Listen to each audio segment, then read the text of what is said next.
విన్న బోధ చేయకండి ఎప్పుడు కూడా. మా పాస్టర్ గారి దగ్గర విన్నానండి, మా పాస్టర్ గారు అబద్ధం చెబుతున్నాడంటే మరి యేసు ప్రభు అబద్ధుడు పోతాడు. ఇక్కడ ఏమన్నాడు? అద్వితీయ సత్య దేవుడు అయిన నిన్ను నీవు నన్ను పంపావని ఎరిగిన వాడికే నిత్య జీవం. పరలోకం ఎవరికి అనుకుంటున్నారు? దేవుడు యేసును పంపాడు ఈ లోకానికి, తన సొంత కుమారుని ఈ లోకానికి పంపాడని నమ్మిన వాడికి నిత్య జీవం. తల్లి గర్భంలో మనకి శరీరాలను ఇచ్చాడు, కన్నిక గర్భంలో శరీరాన్ని యేసుప్రభుకి ఇచ్చిన ఆయన ఎవరు? దేవుడు. నాకు ఒక శరీరము అమర్చితివి దేవా అంటున్నాడు యేసుప్రభు. నీ చిత్తము నెరవేర్చుటకు ఇదిగో వచ్చాను అంటున్నాడు. పుట్టినవాడు కాదు, క్రిస్మస్ రోజు పుట్టినవాడు కాదు ఆయన. అబ్రహాము పుట్టక మునిపే నేనున్నానన్నవాడు ఆయన, తండ్రి యొద్ద ఉన్నవాడు ఆయన.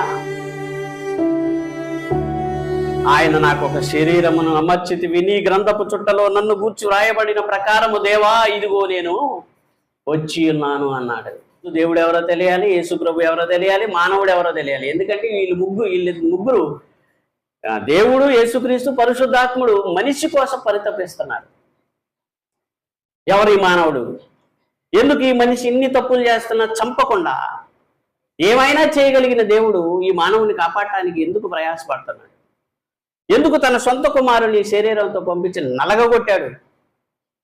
ఎవరు ఈ మానవుడు అనే పాఠం మీకు తెలియాలి. ఎవరు యేసు?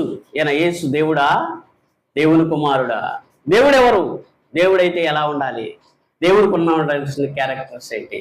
ఇవన్నీ తెలియాలి. చావులేని జీవితం ఏదన్నా ఉంటే ఏమంటాడు? అది యేసు ప్రభు ద్వారా దేవుడు మనకు అనుగ్రహించాడు నిత్య జీవము. నేనే మార్గము, నేనే సత్యము, నేనే జీవము, నన్ను కనుగొని వాడు జీవమును కనుగొను అన్నాడు.